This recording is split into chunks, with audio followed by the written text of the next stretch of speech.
All right, it's me and the Falcon today. We'll see if my co-host shows up, but for now I'm co-hosted by Bird Puppet. Oh, hang on. Good morning, teacher. This is Dr. Galicia. Please ensure that you do take attendance within the first 15 minutes of both periods. Good idea. Submit all documentation by the end of today. Once again, it is the end of the semester, and we need all attendance records to be accurate at this time. Once again, please take attendance within the first 15 minutes of each class period today. Thank you. And that's now part of our live broadcast. So in case you are watching this on tape delay, you'll know to get your attendance done and get that turned in. All right, we are live here from the New Media Studio at beautiful Valley High School. This is Falcon Flash.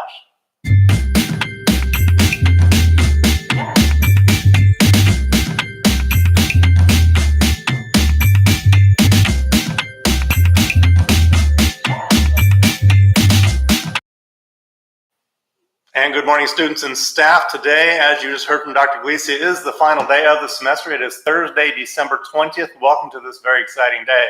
On this day in 1996, however, we lost astronomer Carl Sagan. His studies were far-ranging.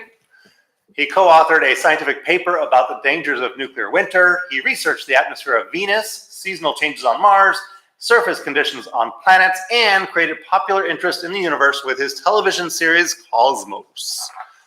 Sagan was a leading figure in the search for extraterrestrial intelligence. He urged the scientific community to listen with large radio telescopes for signals from intelligent extraterrestrial beings. Sagan also played a prominent role in the U.S. space program with his involvement in the Mariner, Viking, and Voyager spacecraft expeditions, which we learned about a week ago when Voyager 2 left the solar system. We're going to learn more about Carl Sagan in this inspirational American watch a video. Here we go. Today, on the day that bears his name, we honor a man, and you should be able to tell who that man is just by looking at my outfit.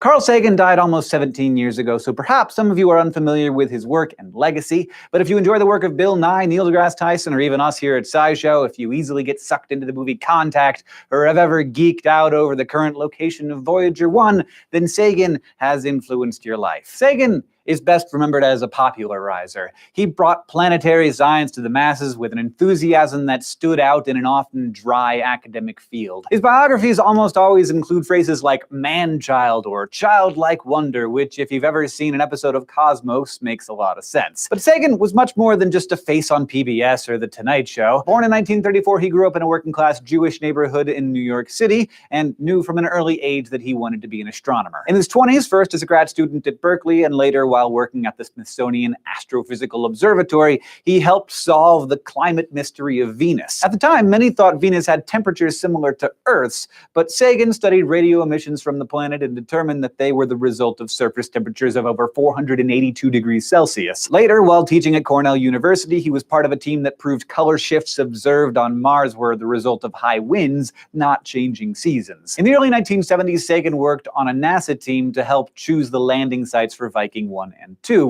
which in 1975 would become the first spacecraft to land on Mars. He was also a member of the NASA group that worked on Voyager 1 and 2 prior to their launches to explore the solar system and beyond. It was Sagan who proposed including a message from Earth aboard each spacecraft in the event that they were ever discovered by extraterrestrials. The message he helped devise, dubbed the Golden Record, includes thousands of recordings of sounds from Earth, as well as simple illustrations and diagrams of life on our planet. Sagan rocketed to worldwide fame in 1980 with Cosmos, the 13-part PBS miniseries and accompanying book. Both set records for audience and readership in the genre, and his marveling at the vastness of the universe, whether it be stars or atoms numbering in billions and billions, became embedded in popular culture. Sagan, of course, was not perfect. His stubbornness and obsession with success ruined 2 marriages and caused periods of estrangement from his children. He held grudges and could be petty. He once sued Apple for libel when, after Sagan told the company they couldn't use his name as a code word for a new computer, Apple engineers instead used the code name BHA for Butthead Astronomer. But let's focus on the good stuff, like the image that is probably most associated with Sagan. That would be the pale blue dot, the famous photograph of Earth taken by Voyager 1 on February 14, 1990, as it approached the edge of the solar system. That is what our home looks like from 6 billion kilometers away. In one of his final books, Sagan reflected on that image, writing in part, "That's us. On it, everyone you love, everyone you know, everyone you ever heard of, every human being who ever was lived out their lives. The aggregate of our joy and suffering, thousands of confident religions, ideologies, and economic doctrines, every hunter and forager, every hero and coward, every creator and destroyer of civilization, every king and peasant, every young couple in love, every mother and father, hopeful child, inventor and explorer, every teacher of morals, every corrupt politician, every superstar, every supreme leader, every saint and sinner in the history of our species lived there, on a mote of dust, suspended in a sunbeam." Carl Sagan would have been 79 years old today. Happy birthday, Carl. And thank you for watching this episode of SciShow. You can find us on Facebook and Twitter, and don't forget to go to youtube.com/SciShow and subscribe if you want to keep getting smarter with us. Every viewer of the Falcon Flash, every production crew here in a studio, every one of us lived on that little mote of dust. Anyway, we don't know what the next 2 weeks will bring, but the picture of the day today might be our last view we have of Building 19. Our bungalows have already gone, and now the blacktop has been torn up in our old village area. This area will soon be transformed into a new 200-space parking lot. Valley High School continues to change as much as we are a place of tradition. And now here's Solace with today's Falcon Flash. Morning, Falcons. Here's today's Falcon Flash. Today is the last day for fall semester, and we wrap up our final exams with periods 5 and 6. Students are off tomorrow and the next 2 weeks. When we return on January 7th, it will be a whole new semester with a whole new bunch of opportunities to learn new things and start over with your grades. Connect with your friends and schools to participate for the fun activities once 2019 is here. Please log into your Aries portal to check your class schedules for a new semester. And I sincerely apologize to all teachers on behalf of all students for turning in a workload of late assignments. Girls soccer plays today at 3:15 against Whittier Christian High School. Come out to the stadium to support the Lady Falcons. Speaking of soccer, we have some great footage of the guys' soccer team when they beat Santa Ana High 42. Let's run that video real quick.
Seniors working on private college applications. The lab will also be open this Friday, December 21st from 11:30 p.m. to 3 p.m.